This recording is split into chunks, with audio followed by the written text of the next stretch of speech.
जामयांग सेरिंग नामग्याल को अध्यक्ष बनाया गया है। केंद्रीय अल्पसंख्यक कार्य मंत्री मुख्तार अब्बास नकवी ने कहा है कि समाज के किसी हिस्से का सुधार नियमों में जकड़ से नहीं बल्कि नियत की पकड़ से मुमकिन है। दिल्ली विश्वविद्यालय के centre for professional development in higher education के कार्यक्रम में राष्ट्र एवं पीढ़ी के निर्माण में पत्रकारिता, मीडिया और सिनेमा की भूमिका पर अपने संबोधन में केंद्रीय मंत्री नकवी ने कहा कि सरकार, सियासत, सिनेमा और सहाफत समाज के नाजुक धागे से जुड़े हैं। साहस, संयम, सावधानी, संकल्प और समर्पण इन संबंधों को मजबूत बनाने का जांचा परखा खरा मंत्र है। केंद्रीय खाद्य प्रसंस्करण उद्योग मंत्री हरसिमरत कौर बादल ने वर्चुअल सम्मेलन के माध्यम से मिजोरम के कोलासिब में Joram mega food park limited का उद्घाटन किया। 75 करोड़ रुपए की लागत से निर्मित और 55 एकड़ में फैले फूड पार्क से सीधे तौर पर 25,000 किसानों को लाभ होगा और इस क्षेत्र के 5,000 से अधिक लोगों को रोजगार के अवसर मिलेंगे।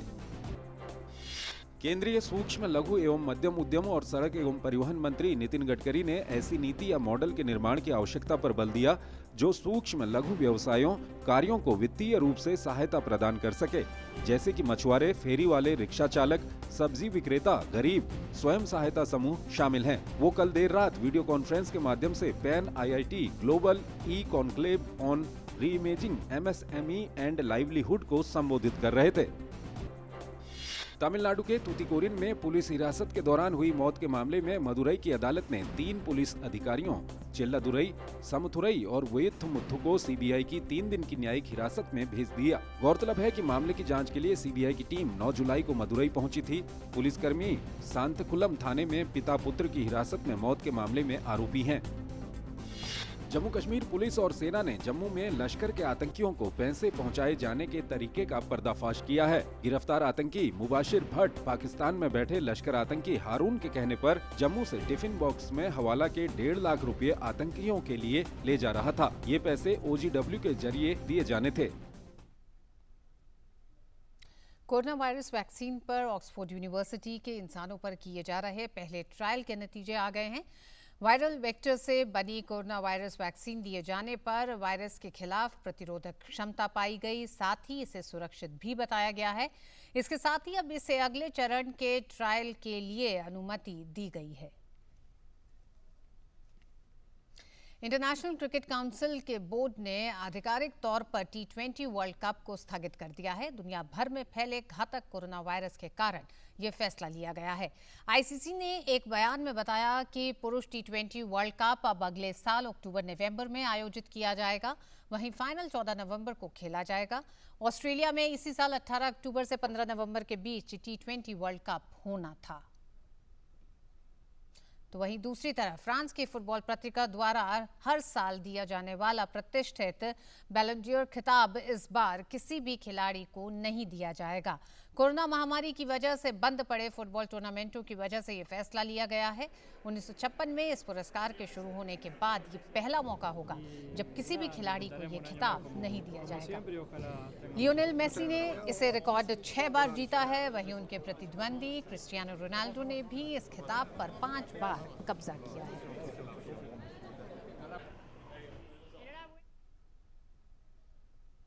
और इसी के साथ न्यूज नाइट में बस इतना ही। मुझे दीजिए इजाजत। DD न्यूज पे खबरें जारी रहेंगी। नमस्कार।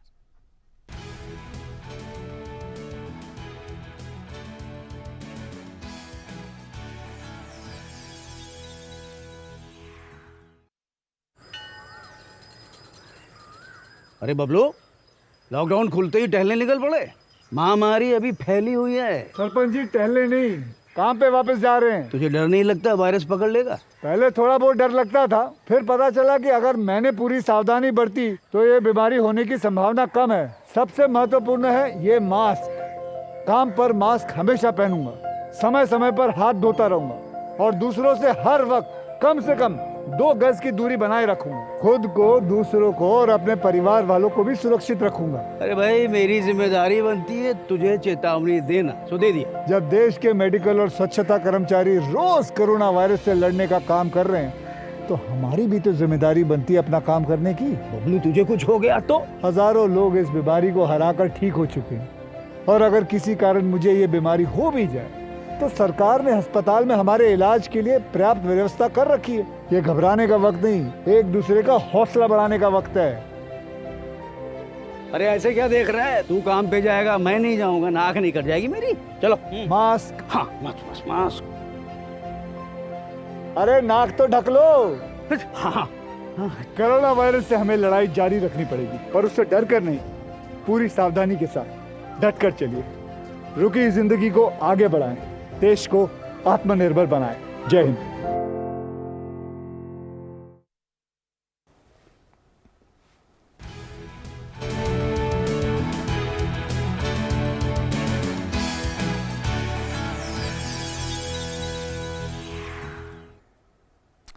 Hello and welcome. I'm Ramesh Ramachandran and you're watching Newsnight on DD India and DD News, your prime-time destination for news and bespoke analysis. It's good to have you again with us. On the show tonight, Dynasty First versus Nation First. A Twitter spat between Rahul Gandhi and the BJP betrays the Congress party's desperation.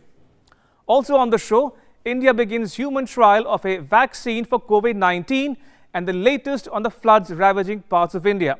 Plus, news and updates from around the world. All that and much, much more coming up over the next 60 minutes. But first, as always, the headlines. IBM CEO Arvind Krishna briefs Prime Minister Narendra Modi about the company's investment plans in India. They discuss data security, cyber attacks, privacy concerns, and the health benefits of yoga.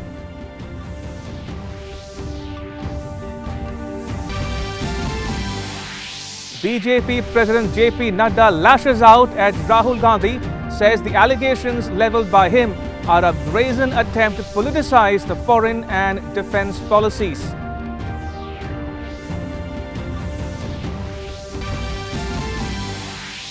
The All India Institute of Medical Sciences in New Delhi begins human trials of an indigenously developed COVID-19 vaccine called Covaxin. More than 2,000 people from Delhi and adjoining areas offer to join the trials.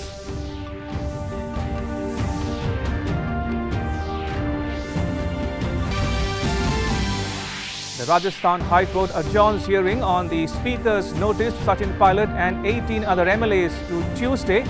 Chief Minister Ashok Gehlot claims support of 109 MLAs.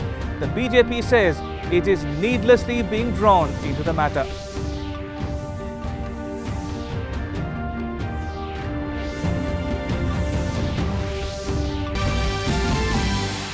More than 14 million COVID-19 cases reported globally. The death toll crosses 600,000. Nigeria's foreign minister tests positive for the coronavirus.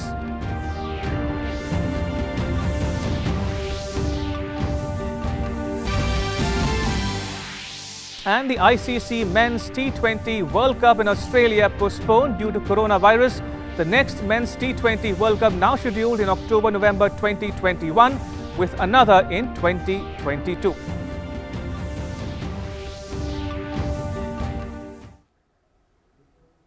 All right, first up, a report on Prime Minister Modi's interaction on Monday with IBM CEO Arvind Krishna via a video conference. The Prime Minister congratulated Krishna on becoming the global head of IBM. Prime Minister Modi spoke about IBM's strong connect with India and its huge presence in the country, with over 1 lakh people working across 20 cities. Now, talking about the impact of COVID-19 on business culture, Prime Minister Modi appreciated the role played by IBM and India's Central Board of Secondary Education, or CBSE, for the launch of an artificial intelligence curriculum in 200 schools. He said the government was working towards introducing students to concepts such as AI and machine learning at an early age. The Prime Minister said this was a great time to invest in India. He said the country was welcoming and supportive of investments in the technology sector. While the world was witnessing a slowdown, FDI inflow into India was increasing. For his part, IBM CEO Arvind Krishna briefed the Prime Minister about the company's investment plans in India. He expressed confidence in the vision of an Atmanirbhar Bharat, or self-reliant India. And now to our cover story, a Twitter spat between Rahul Gandhi of the Congress Party and BJP President JP Nadda. Barely a few hours after Rahul Gandhi tweeted a video, JP Nadda lashed out at him on Twitter. This was followed by a press conference by BJP spokesperson Sudhanshu Trivedi. Take a look at the next report that delves into the verbal duel between the two parties. BJP National President JP Nadda has hit out at former Congress President Rahul Gandhi. Training his guns on Congress leader Rahul Gandhi, Nadda said on Monday his allegations against the union government are weak on facts and strong on mudslinging. In a series of tweets, Nadda said the former Congress president prefers to believe the Chinese army instead of believing India's armed forces. Being weak on facts and strong on mudslinging. Attempts to politicize defense and foreign policy matters shows one dynasty's desperation to wash their past sins of 1962 and weaken India. BJP held a press conference on Rahul Gandhi issue and in an aggressive manner questioned Rahul Gandhi. उनका बयान आधारहीन, तर्कहीन, तथ्यहीन और बुद्धिहीन है। उन्होंने उसमें बड़ा रणनीतिक परिप्रेक्ष्य यानी स्ट्रेटेजिक बैकग्राउंड देने का प्रयास किया है चाइना के संदर्भ में कि ग्वादर है उस डिजाइन का हिस्सा, वन बेल्ट वन रोड है। अब क्या बताया जाए, ये वन बेल्ट वन रोड कहां से गुजरता है? पाक अधिकृत कश्मीर से। अब क्या याद दिलाया जाए वो कहां से शुरुआत है? ग्वादर कहां है? बलूचिस्तान में। क्या याद दिलाया जाए कि ये कहां से समस्या कहां पहुंची थी? मैं ये कहना चाहूंगा कि डिजाइन क्या है, राहुल गांधी जी को समझते समझते 4 पीढ़ी लग गई। BJP president in his tweet slammed Rahul Gandhi and said, "Since the 1950s, China has made strategic investments in one dynasty that has given them rich dividends. Remember 1962 giving away of UNSC seat, losing lot of land to China in the UPA years, MOU signed with much fanfare in 2008, funds to RGF and more."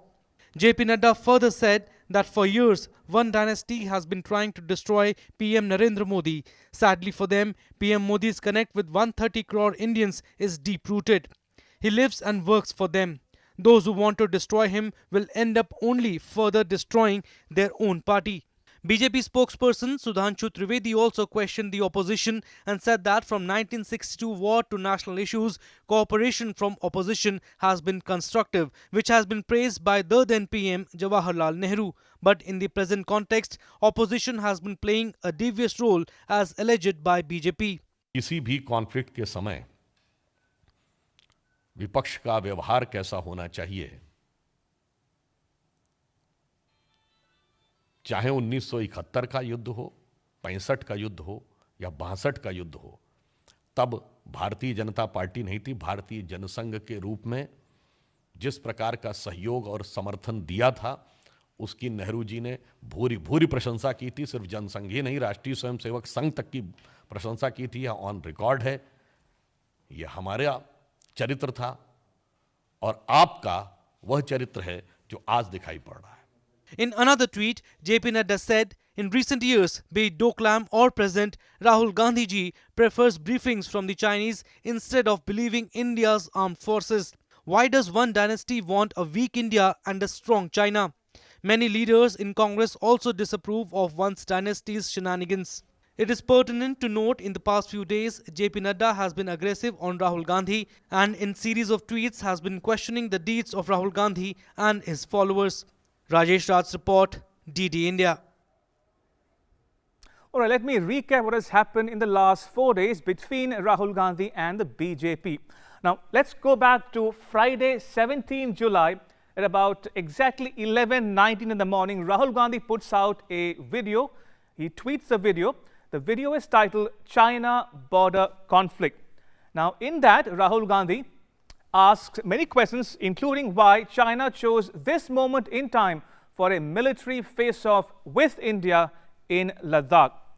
Now, he also goes on to tweet, in that same tweet, that since 2014, the PM's constant blunders and indiscretions have fundamentally weakened India and left us vulnerable. Empty words don't suffice in the world of geopolitics, unquote. So this was 17 July. Let's go across to the same day. In the evening at 5:26 p.m., Foreign Minister Subramaniam Jaishankar replies with a series of tweets, not one, not two, not three, but 10 tweets in all. The first tweet, he says, Rahul Gandhi has questions on foreign policy. Here are some answers. Our major partnerships are stronger and international standing higher. witness regular summits and informal meetings with the US, Russia, Europe and Japan, India engages China on more equal terms politically, ask the analysts. Right, now to the second tweet put out by the minister. He says, we speak our mind more openly now on CPEC, on BRI, on South China Sea, on UN-sanctioned terrorists, etc. Ask the media. Coming up is the third tweet. He says, address the border infrastructure imbalance legacy. Compare 2014-2020 with 2008-2014. Budget up by 280%. Road building by 32%. Bridges by 99%. And tunnels by 6 times. Ask our Javans. Right, coming up is the fourth tweet. Some facts on our neighborhood. The Hambantota Port Agreement between Sri Lanka and China was concluded in 2008. Ask those who dealt with it. Coming up is the fifth tweet. He says, difficult ties with Maldives after India watched President Nasheed being toppled in 2012. Now stand transformed. Ask our businesses. Coming up is the sixth tweet. A settled land boundary 2015 with Bangladesh opens paths to more development and transit, and terrorists no longer find safe haven there. Ask our security. Seventh tweet. He says, Nepal, after 17 years, is getting prime ministerial visits and a swathe of development projects, power, fuel, housing, hospital, roads, etc.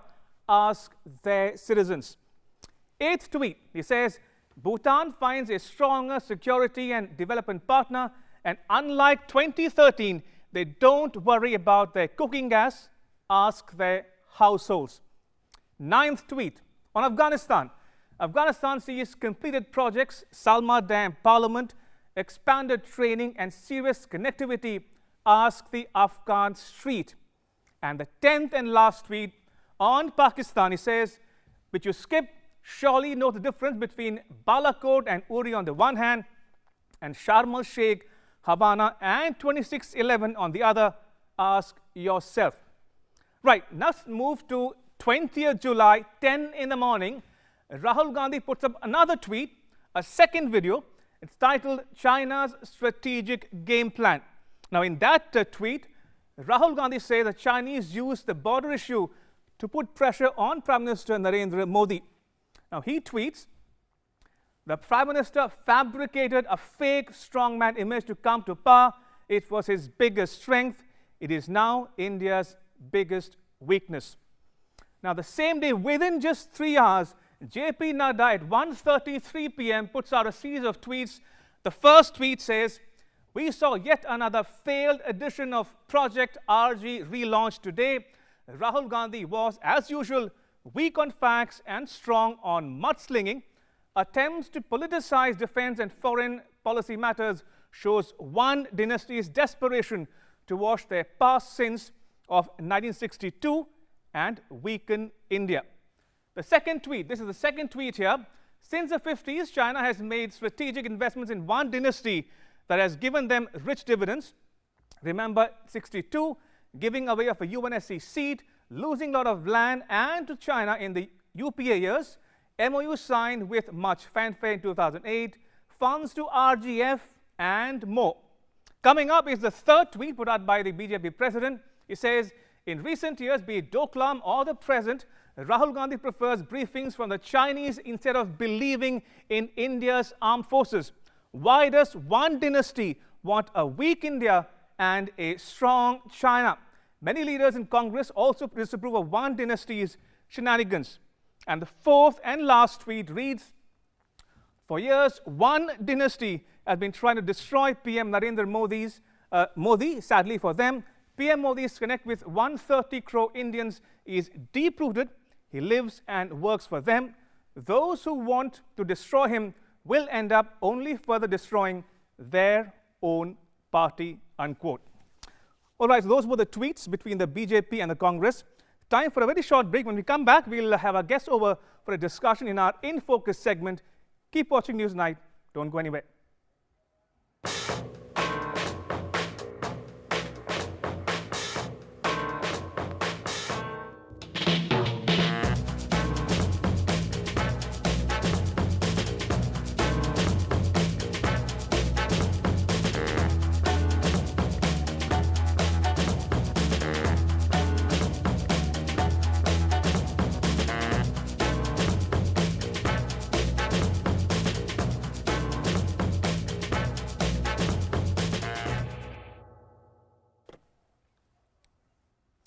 All right, welcome back. You're watching Newsnight on DD News and DD India. Time now for our In Focus segment, in which we discuss about dynasty first versus nation first. Yes, dynasty first versus nation first. Joining me are three very special guests: Ashok Tandon, R. Rajagopalan, and Harsh Pant. Mr. Tandon and Mr. Rajagopalan are veteran journalists of repute. Mr. Tandon served as media advisor to late PM Atal Bihari Vajpayee as well. And Professor Pant is Director Studies and the Director of the Strategic Studies Program at the Observer Research Foundation, a think tank based in New Delhi. Gentlemen, welcome to Newsnight. If I can come to you first, Mr. Tandon, your thoughts. You've served in the PMO. Should the PMO at all react to those allegations leveled by Rahul Gandhi? And how did you find JP Nadda's and the spokesperson's refutation of those allegations earlier this afternoon? I think Mr. JP Nadda has very rightly hit the nail on it by saying that all these rhetoric by Rahul Gandhi is a failed attempt to relaunch him as the Congress president. Right. So that is why, after a very point-by-point rebuttal of the allegations as far as the merit of the issue is concerned, were given by the very aptly given by a very articulate External Affairs Minister of India, Mr. Jaishankar, it was realized by the BJP that the war is not really on the merits of the issue, but it is more a political battle. So therefore, the BJP decided to field its political heavyweights. Leading from the front is the president of the BJP, Mr. JP Nadda, and other general secretary. See, the real issue is that it is certainly an attempt within the Congress to relaunch Gandhi as the Congress president. Now, one would wonder how come that many veterans who have been in the government of UPA 1 and UPA 2 are maintaining a steady side. Why only Mr. Rahul Gandhi is taking on this issue? Because the idea is that since he failed in his term as working president, there is a move to install him as the president. So therefore, he is issuing 2-minute videos almost on a daily basis. But let me take you back to the last Congress Working Committee meeting, in which he was, in fact, questioned for the way he has been attacking the Prime Minister personally. And there were no supporters for Rahul Gandhi. And in fact, many senior leaders in the Congress advised him that he should not be using such derogatory terms or personal attack against the Prime Minister, because it invariably boomerangs. And it was only Priyanka Gandhi who came to his rescue. And he said, well, if the party decides I should not be taking on the Prime Minister, I won't. But then he said, no, I am the only one who is attacking the Prime Minister. No other Congress leader is attacking the Prime Minister. So I think the entire issue is political. And there is a move to reinstall Rahul Gandhi as Congress president. And he wants to project his image as if he can take on the Prime Minister on foreign affairs. I don't know who has advised him to take on the Prime Minister on external affairs or the foreign affairs or diplomatic front, especially at a time when Prime Minister has already acquired a global image. He is ranked among the top 5 leaders, and there is no at least discordance within any other non-Congress opposition party. Nobody is questioning the Prime Minister's handling of the foreign affairs, or for that matter, the standoff with China. It is only within the Congress also. I can understand if it was Dr. Manmohan Singh taking on the Prime Minister on this issue, or even the present President Sonia Gandhi doing. It is only Rahul without any support from any Congress quarter. So that shows he is trying to re-establish himself that he can deliver within the Congress party. So the move to call him Congress Working Committee. So Mr. Nadda has very rightly said that yet another failed attempt to install him or re-establish him or All right. state him as a Congress veteran leader. So I think without going into the merits of this issue, because the whole world knows the merit, it's basically a question which is related only to the domestic politics of the India and also the internal politics of the Congress party, Sure. because there are still doubts in the minds of many Congress leaders whether should be reinstated as the president or whether he can deliver, whether he can lead the party from the front, whether he can win the election. So within all these question marks, Rahul is trying to project himself as a leader who knows the foreign policy. So therefore he can take on the government or for that matter, the prime minister on the foreign policy issues. But as I fully agree with President, BJP President Mr. Nadda, that it is yet another failed attempt to install him as Congress president, or rather a successful leader who Right. can deliver in the Congress party. Sure. Fair point. Mr. Rajagopalan, Project RG relaunch, a complete failure. It's backfired on him and the party? Mr. Rahul Gandhi has been a member of parliament for 15 years now. Right. He has not learnt anything, Ramesh.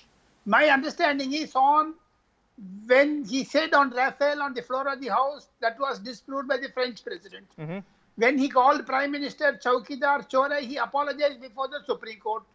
When he went to Chinese embassy and he said that he did not meet the Chinese ambassador, later he has to say apology.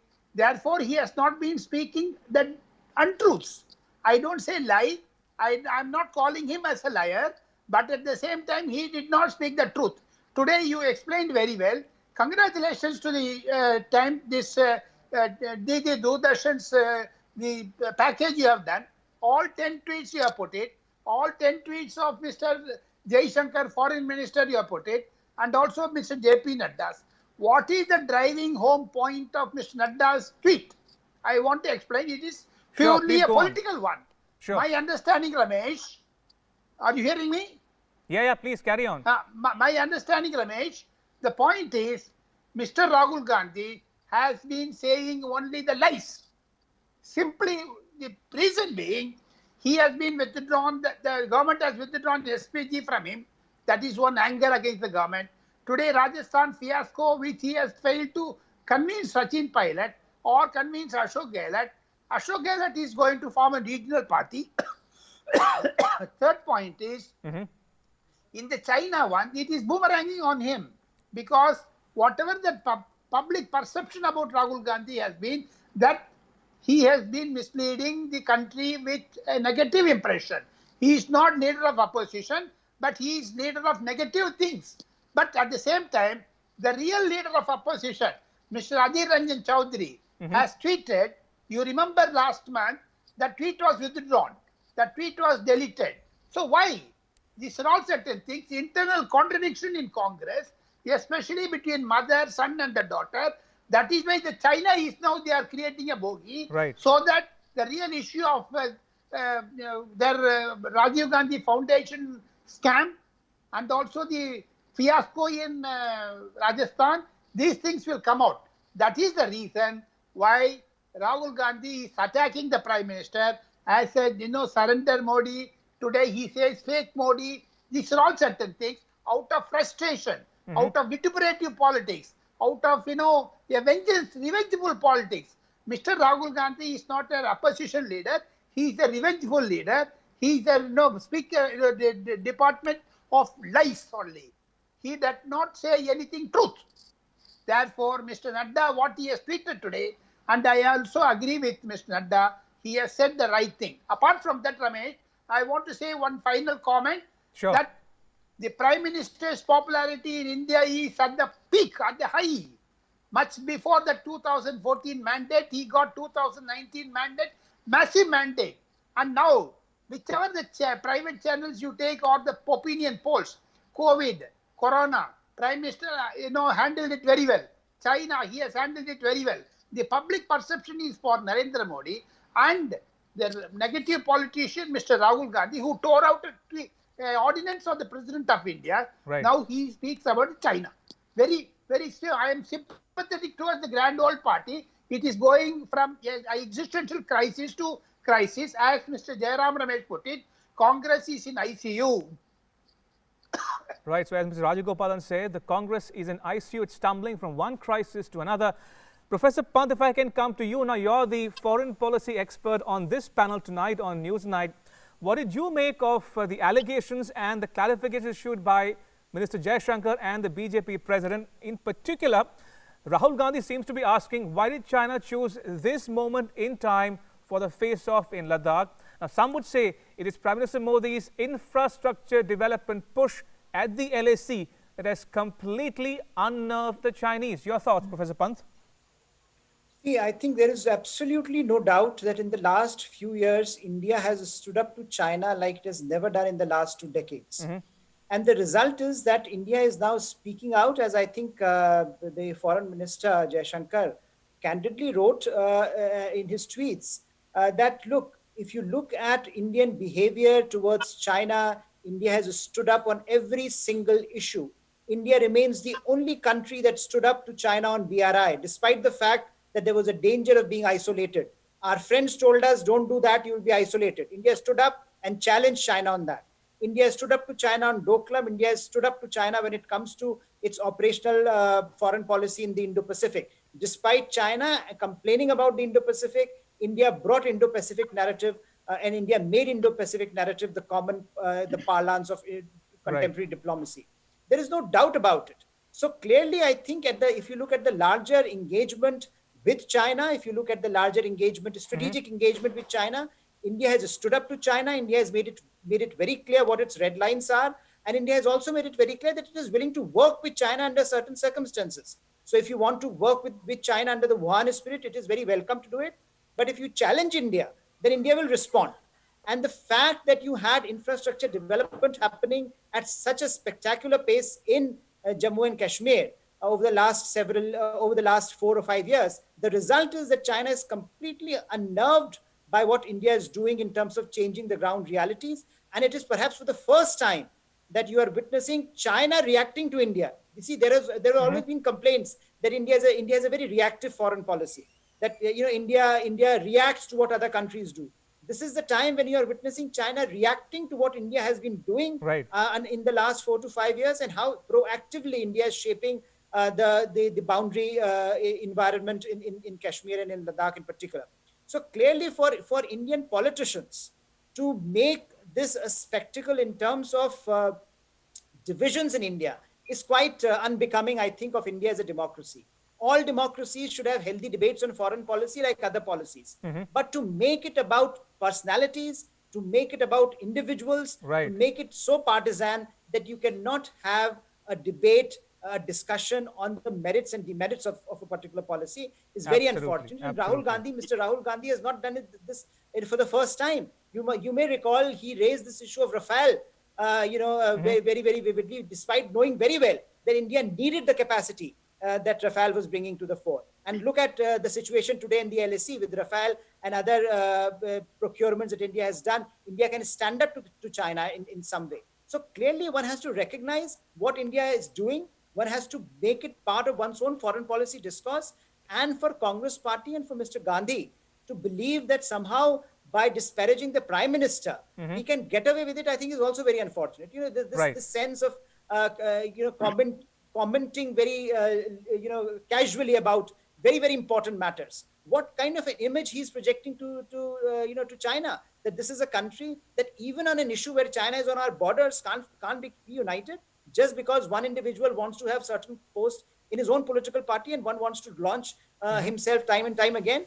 I think what we are looking at is quite unbecoming spectacle of a grand old party in this country. And Congress and Mr. Gandhi should be realizing that I think there are better ways of achieving what perhaps they are trying to achieve. There are better ways of engaging in public policy discourse. There are better ways of engaging and countering the ruling party's policies. But this is not the way to go about it. When you have a crisis on the border, when China is looking at every opportunity to forward its national interest, when China is trying to see what vulnerabilities are there in the internal system, and this must be pointed out. In every country that China is dealing with today, it is looking at internal vulnerabilities. Right. Wherever the country is weak, they try to create fissures. And if India goes down that route, it will be very, very unfortunate. And Mr. Gandhi is Indeed. giving no sense that he is under control, that he knows what the kind of stakes there are. And so I think, as someone that is observing it from outside, it shows a complete lack of maturity from Mr. Gandhi's part, Right. and a certain sense that I think partisan politics in this country of the kind that we have been